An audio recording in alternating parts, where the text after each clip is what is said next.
Exercise 1.2 real numbers. आपने इसमें सीखना है how to prove that root 5 is an irrational number. आपको पता है कि जितने भी नॉन परफेक्ट स्क्वायर हैं वो सब इरेशनल नंबर में आते हैं, और इसको हमने प्रूव कैसे करना है, तो इसके लिए आपको ये सारे स्टेप्स फॉलो करने हैं। आइए सीखते हैं। सबसे पहले आपने क्या करना है, ये सॉल्यूशन है, यहाँ से स्टार्ट होगा आपका। Let us assume on the contrary that root 5 is a rational number. यहाँ पर हम अपने एजम्पशन लेकर चल रहे हैं कि जो रूट 5 है वो आपका rational number, such that root 5 equals to a rational number that is a upon b। यहाँ पर आपको नोट करने वाली बात है, ये आपका डेफिनेशन बहुत इंपॉर्टेंट है।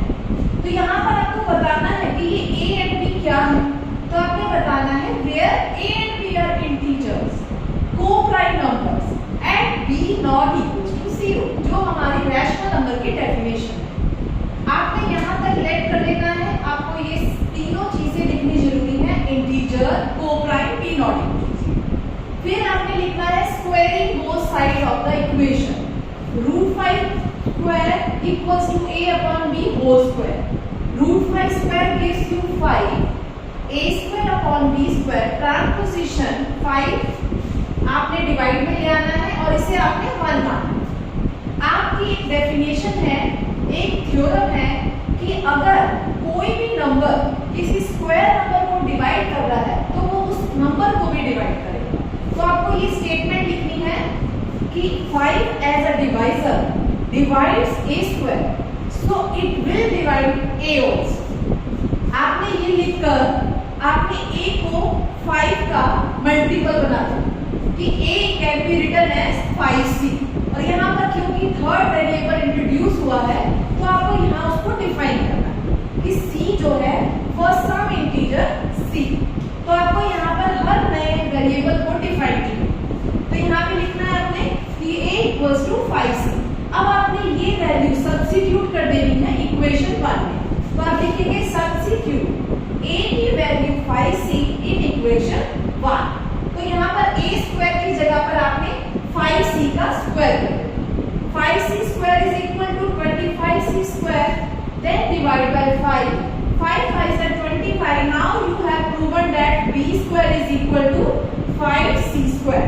अगेन 5 को ट्रांसपोजिशन से नीचे ले आना है, यानी आपने प्रूव कर दिया b square upon 5 equals to c square. So ये भी एलिजिबल हो गए इस डेफिनेशन के लिए। तो हम यहाँ पे फिर से लिखेंगे कि अगर 5 divide b square, then it will divide b also, it will divide b also. तो इट मींस कि हमने क्या देखा कि इक्वेशन 1 में 5 जो है a स्क्वायर को डिवाइड कर रहा है और इसमें 5 जो है b स्क्वायर को डिवाइड कर रहा है, और a एंड b दोनों ही 5 से आपके डिवाइड हो रहे हैं। तो इसका मतलब ये है कि a and b has at least 5 as a common factor. पर आपने क्या लेट कराएंगे, को-प्राइम नंबर।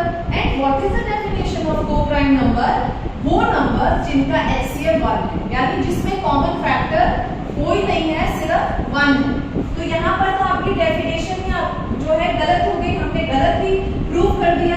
ये तो को-प्राइम नंबर थे, पर ये तो निकल गए कॉम्पोजिट नंबर, और जिनका आपका एचसीएफ 1 नहीं है, कोई और नंबर है। तो so this contradicts the fact that a and b are coprime number. तो ये हमारी असम्पशन को रॉन्ग कर रहा है कि ये तो को-प्राइम नंबर है। So this happened because of our wrong assumption. ये सब इसीलिए हो गया क्योंकि हमने रॉन्ग असम्पशन किया था। क्या असम्पशन किया था कि ये एक रैशनल नंबर है। सो हमारी कॉन्ट्रडिक्शन रॉन्ग हो गई, इसीलिए हम वापस hence root 5 is an irrational number and hence prove. तो ये आपका क्वेश्चन जो है पूरा रेडी हो गया। इसी क्वेश्चन के अंदर root 5, root 2, root 3, root 7, root 11, तो आप कोई भी क्वेश्चन इसी में कर सकते हो। सिर्फ आपको स्टेप्स में सिर्फ रूट 5 की वैल्यूज को चेंज करना है और सारे स्टेप्स आपके सेम रहेंगे। जैसे आपने रूट 3 डाला, यहाँ पे रूट 3, रूट 3 का स्क्वायर 3 एंड यहाँ पर आपने 3 डिवाइड कर देना है, यहाँ पर 3c लेट करना है, 3c लेट करना है, 3c को ही सब्स्टिट्यूट करेंगे, 9 आएगा, रिड्यूस होगा again 3 and the steps are same. I hope ये आपका क्लियर हो गया होगा। ये क्वेश्चन भी आपका 3 to 5 मार्क्स में आ सकता है। ये क्वेश्चन आपको बहुत अच्छे से रेडी करना है, ये एग्जाम पॉइंट ऑफ व्यू से भी बहुत इंपॉर्टेंट है, ठीक है। तो इस क्वेश्चन के जो है 2 पार्ट्स हैं। तो एक आपका टाइप नंबर 1 था जिसमें आपने, ये टाइप नंबर 1 था रूट 5, यानी कि आपको रूट 5, रूट 2, रूट 3 को प्रूव करना है।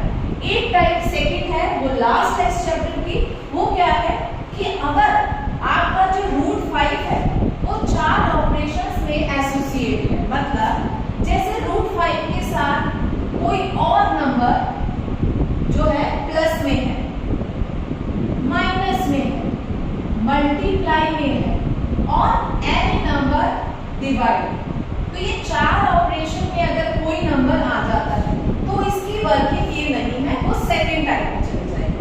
तो उस वर्किंग को अब करते हैं और ये आपका चैप्टर कंप्लीट हो जाता है। तो रूट 5 प्लस 2, रूट 5 माइनस 2, तो हम इसमें एक ऑपरेशन ले लेते हैं 2 रूट 5 और वर्किंग के स्टेप्स सबके सेम रहेंगे, सिर्फ आपका ट्रांसपोजिशन में थोड़ा सा डिफरेंस होगा। तो जैसे देखिए, अगर हमने लिया 2 रूट 5, तो आपने इसी क्वेश्चन में ही कैसे चेंज कर लेना है, तो इसमें पहला स्टेप वही रहेगा, ये हम टाइप 2 स्टार्ट कर दिया।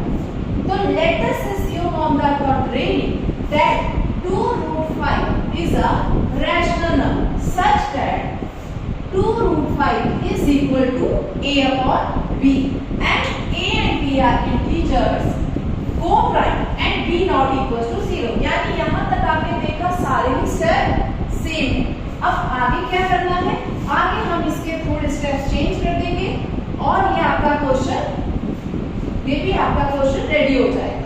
तो क्वेश्चन में क्या करना है आपको, बहुत आसान टाइप रहेगा, इसमें कुछ भी मुश्किल नहीं है।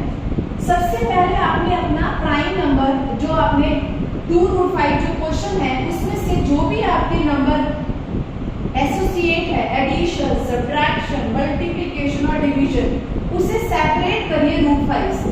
तो आपको पता है 2 मल्टीप्लाई में है तो ये नीचे ही आएगा, 2 भी हो गया। अब आपने यहाँ पर लिखना है कि a, 2 और b, यानी ये तीनों का जो कॉम्बिनेशन बना है ये क्या है, are rational number as per the definition.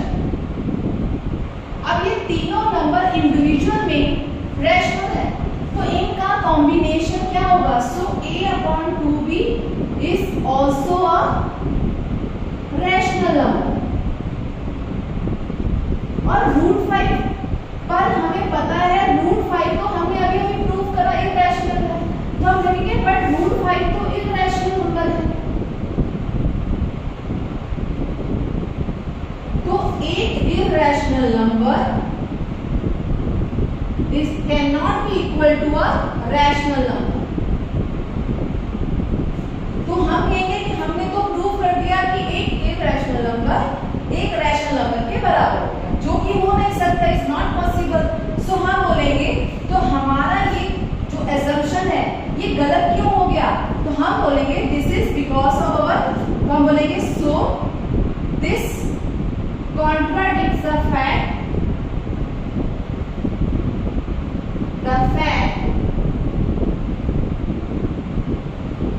that 2 root 5 is a rational number।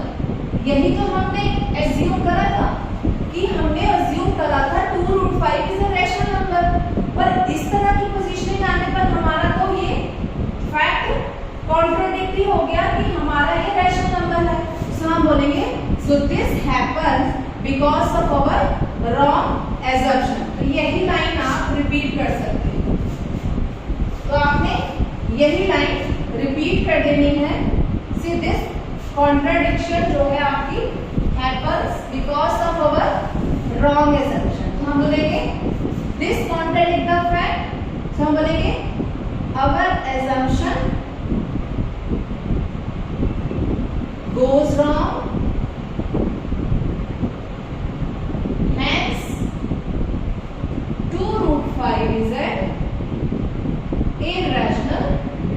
Number. ठीक है, अब इसी तरह से मान लो ये √5 + 2 होता तो हम इसे +2 को उधर ले जाके माइनस कर देते एंड सो ऑन। तो ये ट्रांसपोजिशन जो है आप अलग अलग केसेस में करके 4 क्वेश्चंस बन जाते हैं, हम इसकी प्रैक्टिस कर सकते हैं। स्टेप्स सारे सेम रहेंगे, सिर्फ आपकी वैल्यूज चेंज। अब इस क्वेश्चन में एक चीज और इम्पोर्टेंट है, अगर एग्जाम में लिखा है prove that 2√5 is an irrational number और आपको साथ में लिखा होगा and given √5 is an irrational number, तो ये क्वेश्चन की मार्किंग बैठ जाती है 3 मार्क्स। तो आपने यहाँ पर सारे स्टेप लिखने हैं और यहाँ पे लिखना है but √5 is an irrational number given, तो ये हमने गिवन से ही ले लिया। ठीक है, और बाकी सारे स्टेप सेम हो जाएंगे। बट अगर यहाँ पर ये नहीं लिखा हुआ कि √5 इज एन इरेशनल नंबर, तो ये क्वेश्चन की मार्किंग 5 मार्क्स में भी जा सकती है। तो इसमें आपको दो स्टेप्स में क्वेश्चन करना पड़ेगा, टाइप 1 टाइप 2। तो आपको पहले √5 की सारे स्टेप्स दिखाने पड़ेंगे जो आपको मैंने पहले बताए कि √5 को इरेशनल कैसे प्रूव करना है, फिर आपको ये करना है और यहाँ पर आके आपने लिखना है प्रूव्ड अबव। यहाँ पे लिखना है कि हमने अभी प्रूव करा है कि √5 इज एन इरेशनल नंबर और इसीलिए यहाँ पर आकर एक इरेशनल और रैशनल इक्वल नहीं हो सकते। तो आपको ये क्वेश्चन तो 100% आएगा ही आएगा। तो ये दोनों टाइप के क्वेश्चन समझिए, तो आप इसको हर तरह की वेरिएशन में कर सकते हैं। तो ये वाली एक्सरसाइज में सिर्फ यही 2 टाइप की प्रैक्टिस है, तो हम हर क्वेश्चन करके प्रैक्टिस